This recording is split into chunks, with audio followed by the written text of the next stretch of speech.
उस्मानाबाद जिल्ह्यातील सातनाई या छोट्याशा गावामध्ये अत्यंत सर्वसामान्य परिस्थिती असलेल्या कुटुंबामध्ये बाबूराव रामलिंग ढगारे यांचा जन्म झाला। नाथ महाराजांचे ग्रामदैवत असलेल्या सातनाई या गावामध्ये वडील रामलिंग विठोबा ढगारे आणि आई गजराबाई रामलिंग ढगारे यांच्या सुसंस्कारामुळे बाबूराव ढगारे यांनी खूप शिकून आईवडिलांचे नाव उज्ज्वल करण्याचा निश्चय केला। शेतकरी शेतमजूर असलेल्या घरामध्ये जन्म घेतला असला तरी ही परिस्थिती बदलण्यासाठी शिक्षण हाच पर्याय आहे हे ओळखून अगदी हालाकीच्या परिस्थितीमधून बाबूराव ढगारे शिकत राहिले। जिद्द, मेहनत आणि प्रचंड अभ्यासामुळे मग पुढे दिवस बदलले, नोकरी लागली, घरामध्ये आनंद झाला। बाबूराव ढगारे गुरुजी होळेश्वर विद्यालयाचे प्राचार्य झाले। म्हणून अशा या यशस्वी व्यक्तिमत्वाच्या जीवन प्रवासावर प्रकाश टाकण्याकरिता त्यांच्याशी साधलेला हा विशेष संवाद पहा न्यूज वन महाराष्ट्र वाहिनीवर।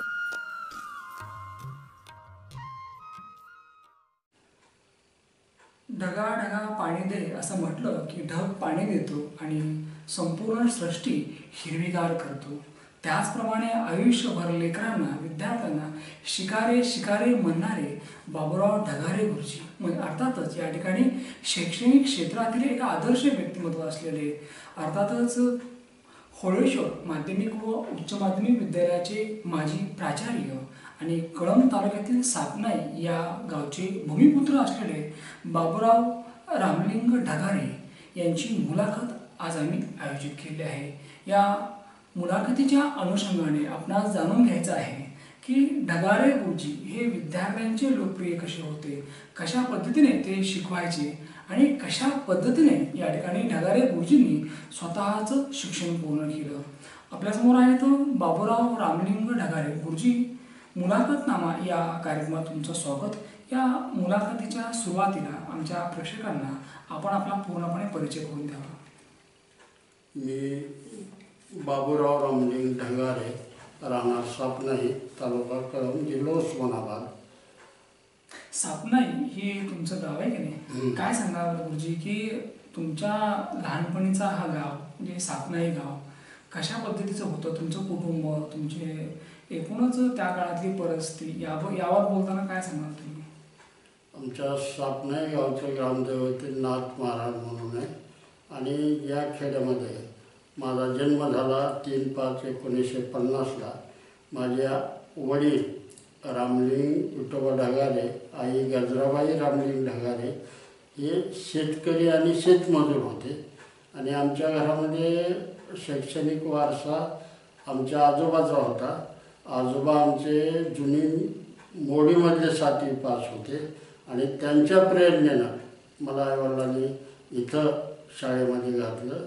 सुरुवातीला मी खाजगी शाळेत शिकलो, त्याच्यानंतर 58-59ला आमच्या जिल्हा परिषद शाळा ओपन झाली सापण्याला आणि मग मला आईवडिलांनी शाळेमध्ये घातलं। आणि या गावाकडची तुमची जी परिस्थिती म्हणजे त्या काळातली सापनाई या गावातील तुमची परिस्थिती म्हणजे अगदी मध्यम होती का अत्यंत अगदी हालाकीची, काय सांगा? अगदी जमीन होती, परंतु आमच्या कुटुंबाची परिस्थिती खूपच हालाकीची होती। ज्यावेळेस मिळवावं, मजुरी करावी, त्यावेळेसच खावं अशी अवस्था होती। म्हणजे भाकरीसाठी संघर्ष करणारं तुमचं कुटुंब, मग अशाही परिस्थितीमध्ये या ठिकाणी आपल्या बाबूंनी शिकावं त्यांच्या भाषेमध्ये, यासाठी आईवडिलांनी केलेली कसरत काय सांगाल नेमकं? मी शिकावं म्हणून आईवडिलांनी खूप मेहनत केली, खूप मजुरी केली आणि वडिलाचं एकच सांगणं होतं की तू शिक। आणि त्यांच्या सांगण्याला आणि आजोबाच्या प्रेरणेनं मी शिकतच राहिलो आणि शिकण्यामध्ये मी काही हायगाई केलेली नाही। म्हणजे तुम्ही आत्ता सांगितलं की आजोबा त्या काळात अगदी शिकलेले आहे की नाही, आणि मग आजोबांचं तुम्हाला मार्गदर्शन लाभलं। आजोबांचं नाव काय तुमचं? विठोबा बापू ढगारे। मला वाटतं की पंढरीच्या विठोबाप्रमाणे तुम्हाला तुमच्या आयुष्यामध्ये तुमच्या आजोबा हे विठोबाप्रमाणे होते, तर या तुमच्या विठोबाने म्हणजे दादाने तुम्हाला कशा पद्धतीने मार्गदर्शन केलं, काय सांगितलं, काय आठवणी आहेत दादांच्या, काय सांगाल? दादांचं एक आमचं छोटं दुकान होतं, त्या दुकानामध्ये मी त्यांच्याबरोबर व्यवहार थोडा मी बघायचो आणि मग त्यांनी मला हळूहळू शिकायला, अभ्यास कर असं मला सांगायला सुरुवात केली आणि त्यांच्या दबदब्यामुळं आईवडिलांच्या त्या प्रामाणिक कष्टाला बघून त्यावेळेस कळत नसतानाही मी अभ्यासाची चिकाटी कायम ठेवली. सापनाईसारख्या या लहान गावामध्ये कशा पद्धतीने भविष्याचे स्वप्न पाहत गेलात, काय सांगाल नेमकं? आता तो काळच असा होता की भविष्याची कल्पना कुठलीच नव्हती. फक्त एकच आपल्या पुढे उद्देश होता की शिकणे. आणि मग या जिल्हा परिषद शाळेमध्ये मी 1966च्या दरम्यान 7वी पास झालो. आणि 60-58ला आमची शाळा निघाली. तिथं मी 7वी पास झालो.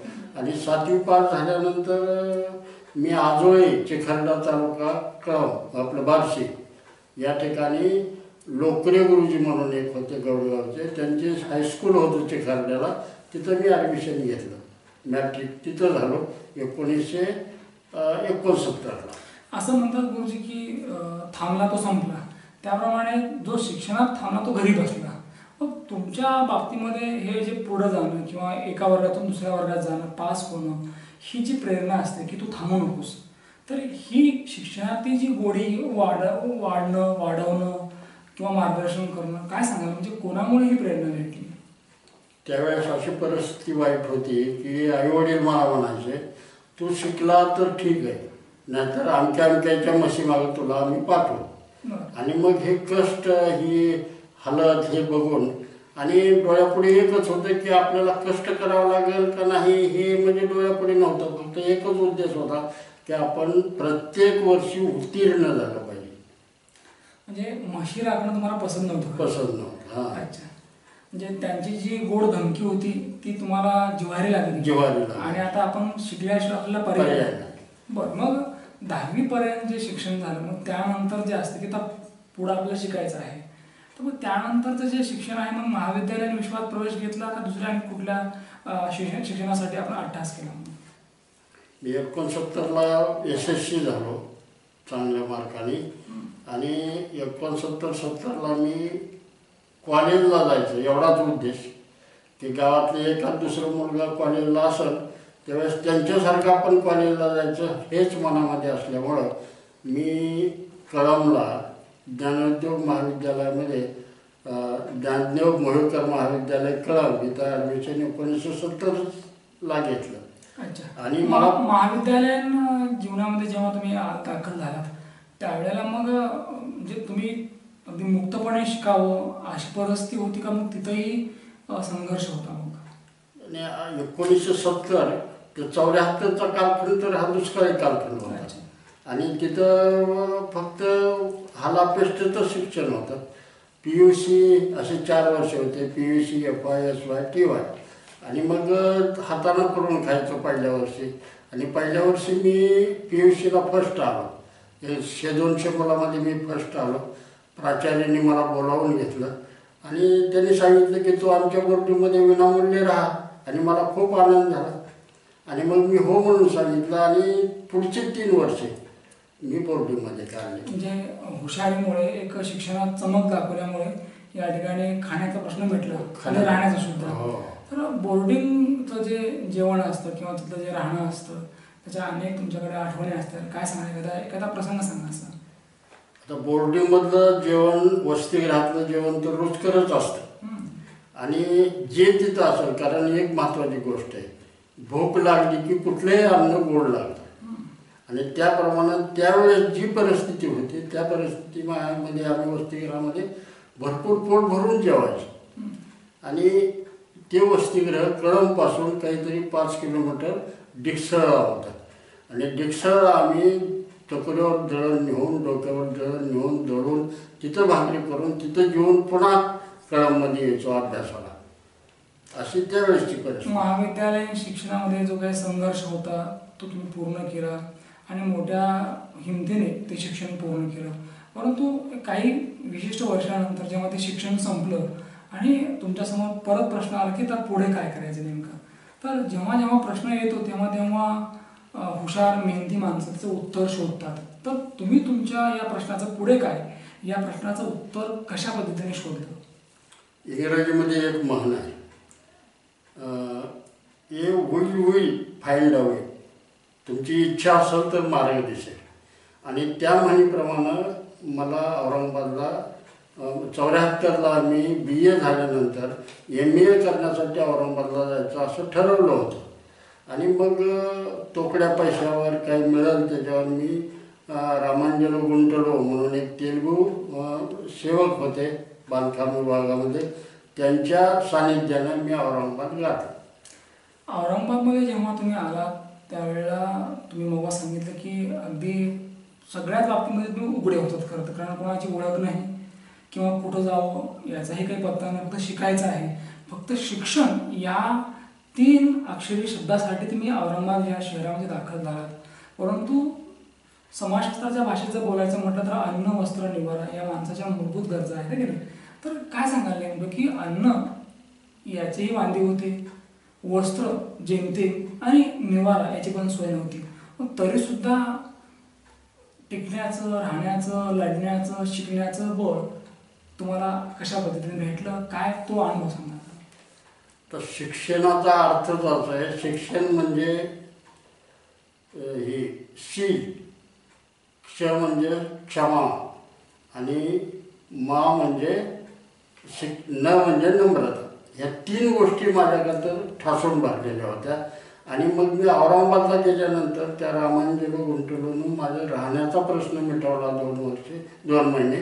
आणि तो कसा मिटवला, तर ते ज्या ऑफिसमध्ये काम करत होते त्या ऑफिसमध्ये माझा मुक्काम असायचा आणि दिवसभर मी मजुरी करायचो आणि संध्याकाळी तिथं यायचो. त्याने मला 2 टायमाचा डबा पुरवायचा. रामांजन हे भिन्न भाषिक, हो, तेलुगू भाषिक आणि तुम्ही मराठी भाषिक. हो. भाषा भिन्न असताना सुद्धा मन आणि विश्वास, म्हणजे मन कशा पद्धतीने जोडला गेला आणि विश्वास कशा पद्धतीने संपादन केला सांगा.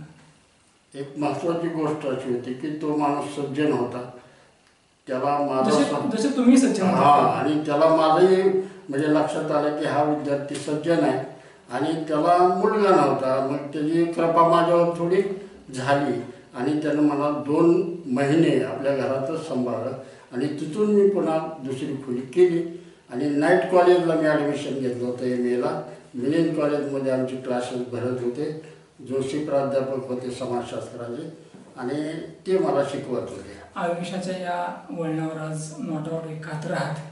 पण मागे वळून पाहताना जेव्हा तो रामांजन तेलुगू भाषिक तो व्यक्ती जो वडला समान आपल्या, त्याला आठवताना काय आठवतं नेमकं आज?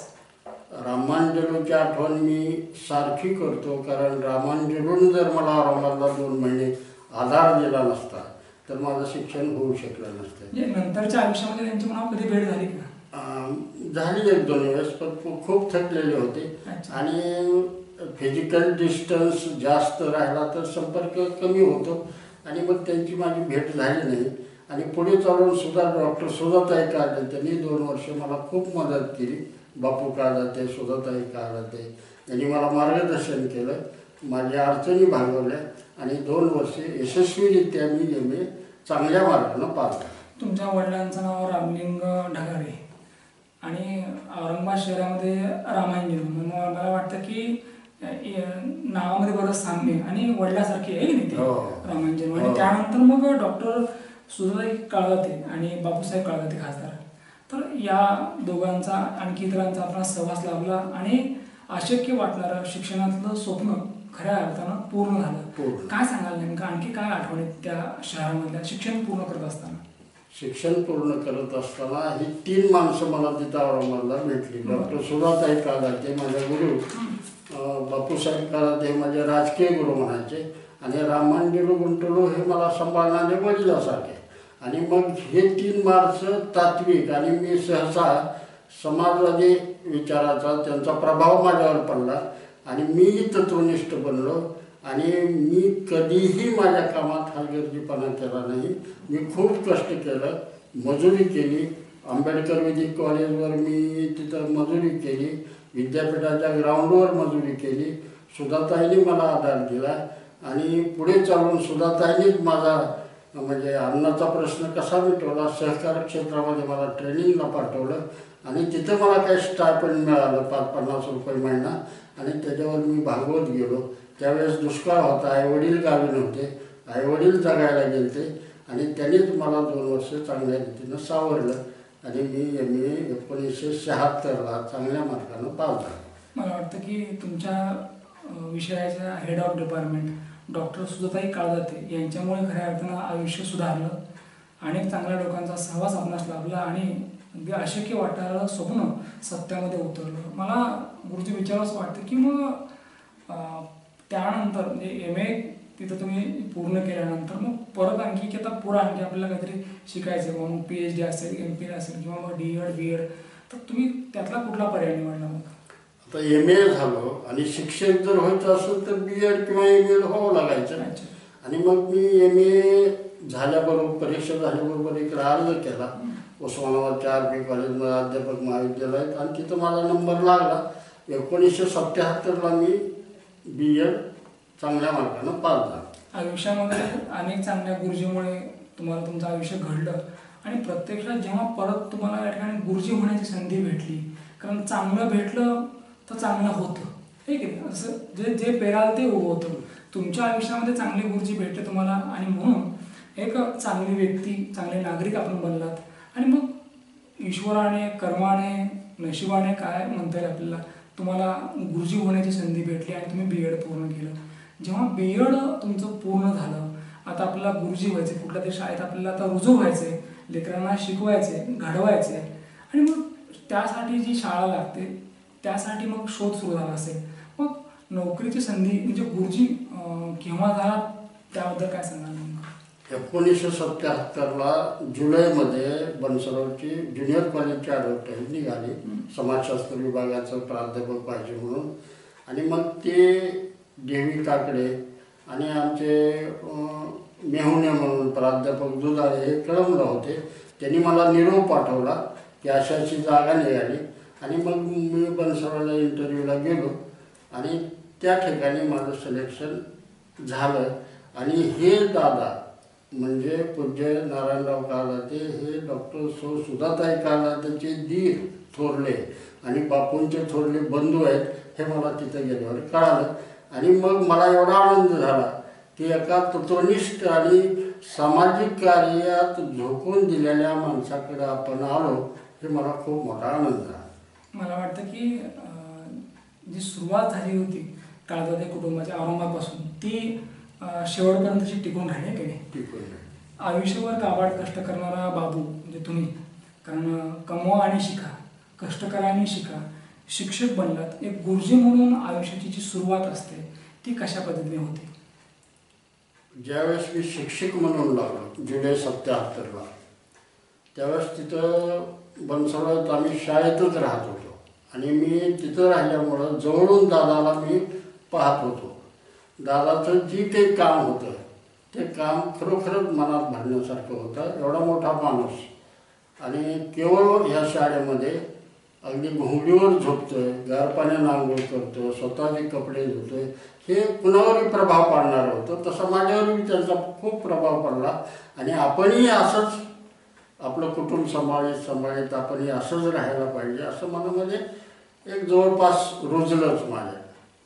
ज्याप्रमाणे एखादा पावसा पक्षी पाऊस पडावा यासाठी तो वारंवार झुरायला असतो आणि तो जोपर्यंत पडत नाही तोपर्यंत त्याला चैन पडत नाही, त्याप्रमाणे तुम्ही म्हणजे ढगारे गुरुजी आयुष्यभर लेकरांना शिकारे मला वाटतं फार साम्य आहे खरं तर हे. आयुष्यभर लेकरांनी शिकावं यासाठी तळमळ करणारे गुरुजी म्हणून तुमची आजही ओळख आहे. तर काय सांगाल नेमकं की कशा पद्धतीची तुमची त्या काळाची तळमळ होती आणि कशा पद्धतीने शिकवलं आणि लेकरांना घडवलं सुद्धा, काय सांगाल? शाळेमध्ये मी जवळपास 2-4 विषय शिकवत होतो. एक 9वी 10वी मी मराठी शिकवायचो आणि 11वी 12वीला इतिहास, समाजशास्त्र हे 2 विषय, राज्यशास्त्र हे 3 विषय मी शिकवायचो.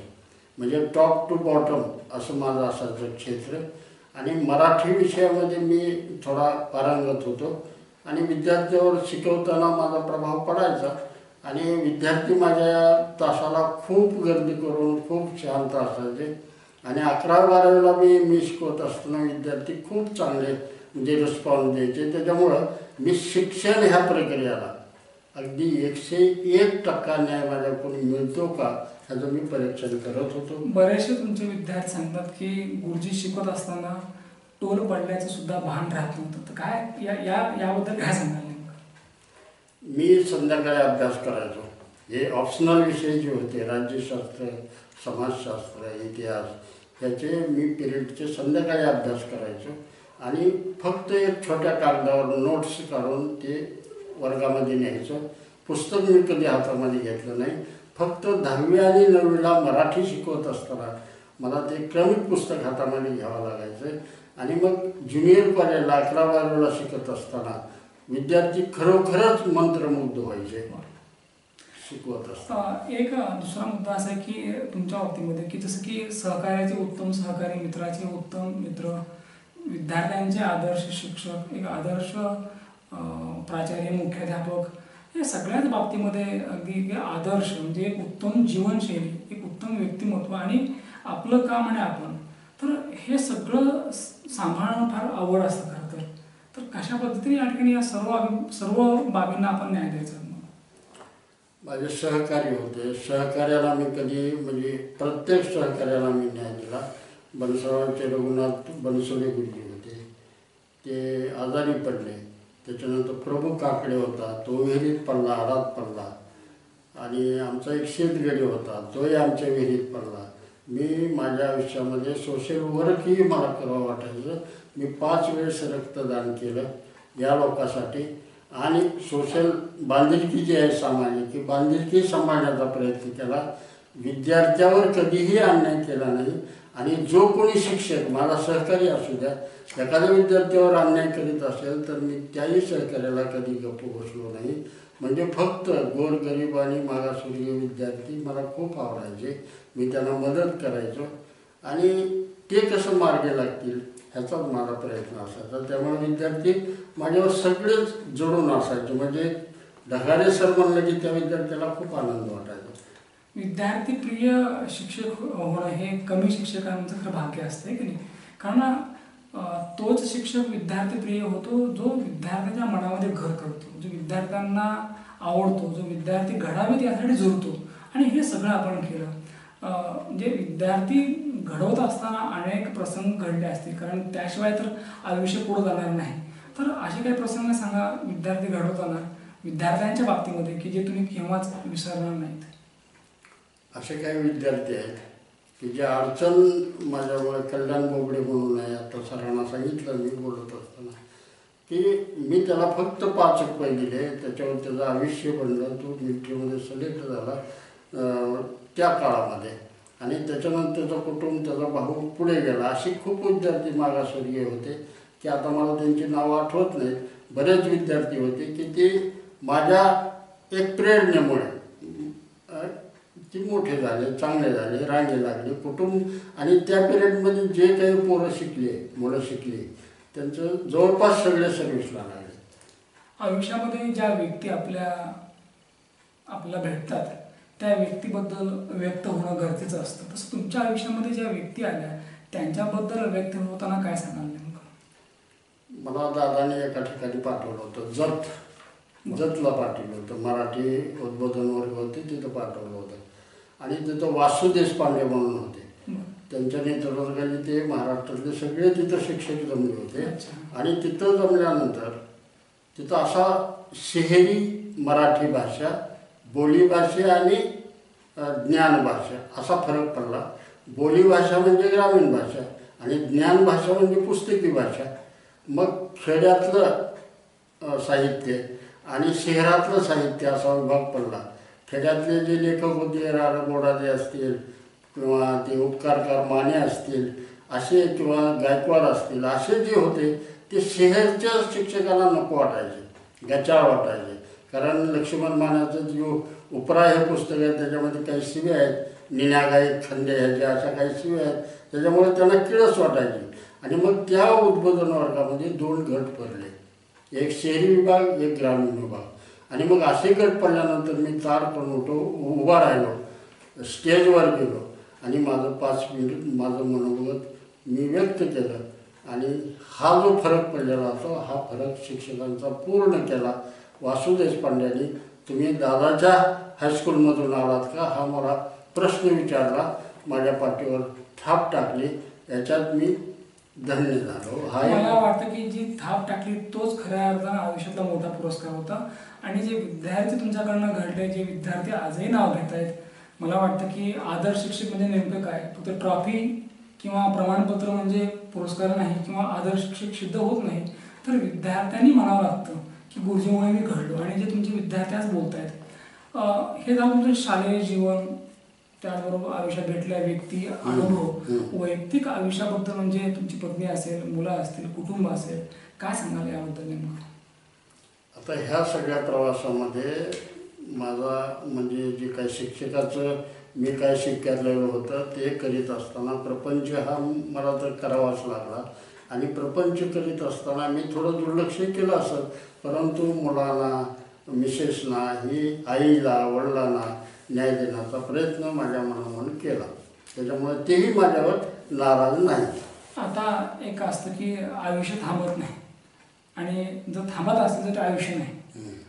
अगदी सेवानिवृत्त झाला ते होऊन सुद्धा 10-13 वर्ष झाले आज.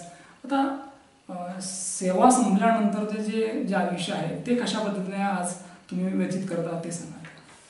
माझे 31 मे 2008ला मी रिटायर झालो होळवरून.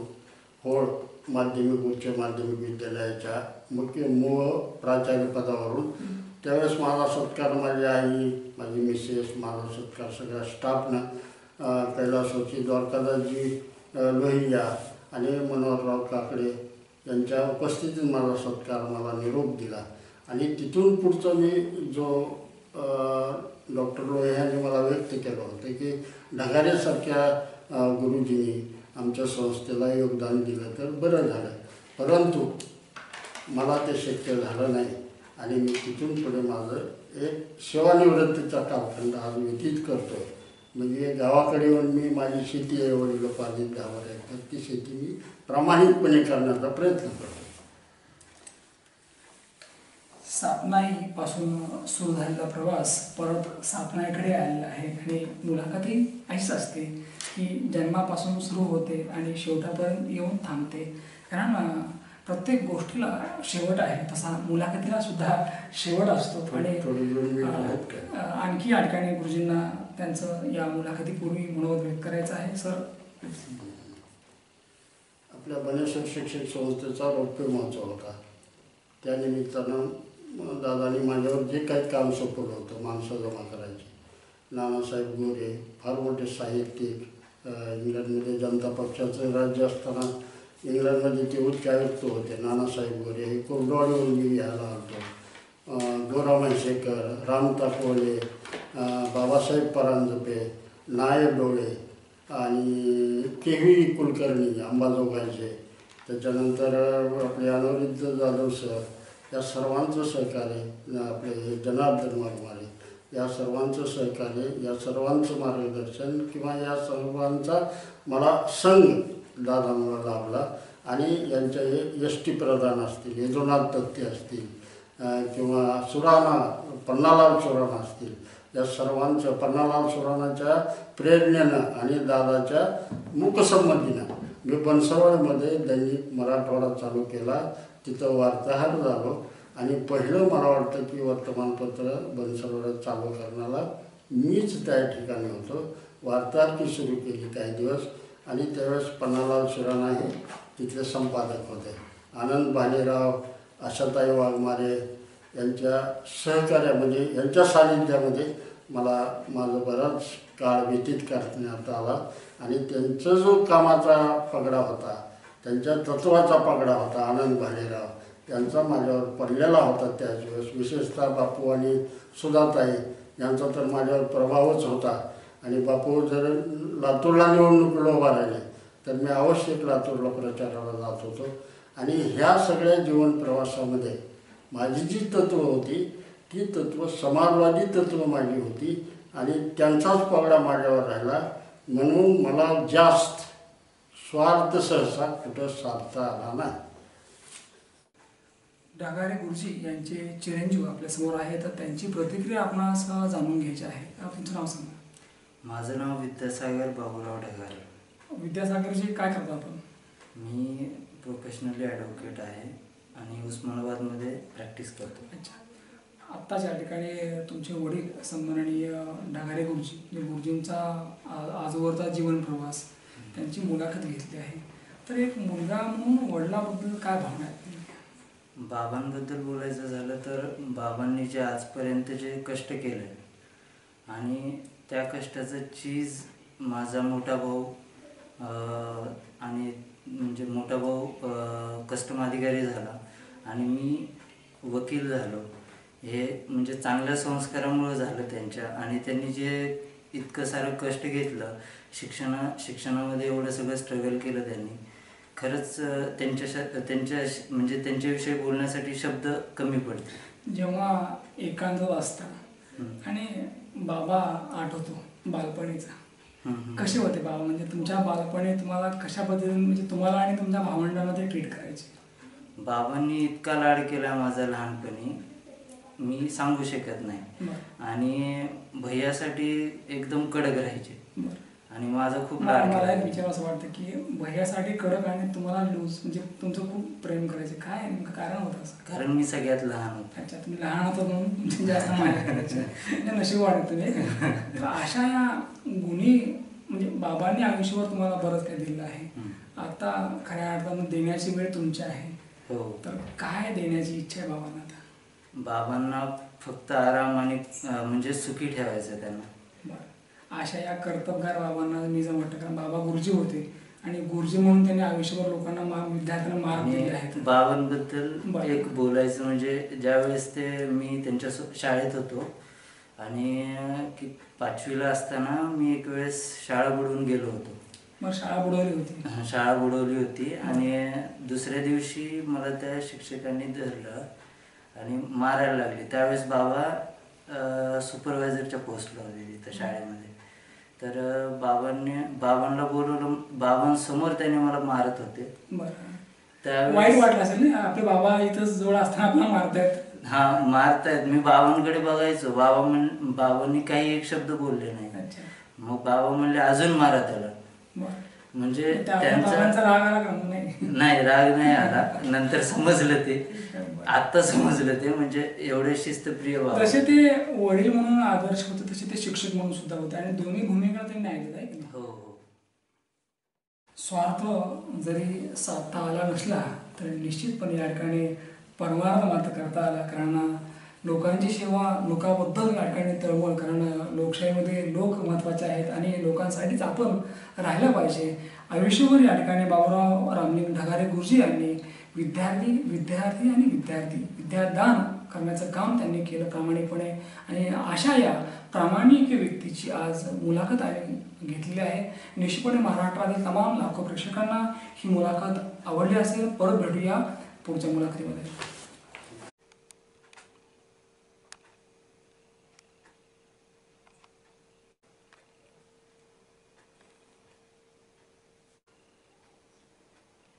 महाराष्ट्रातील लोकप्रिय मराठी वाहिनी न्यूज1 महाराष्ट्र. लाईक करा, शेअर करा, सबस्क्राईब करा. न्यूज1 महाराष्ट्र.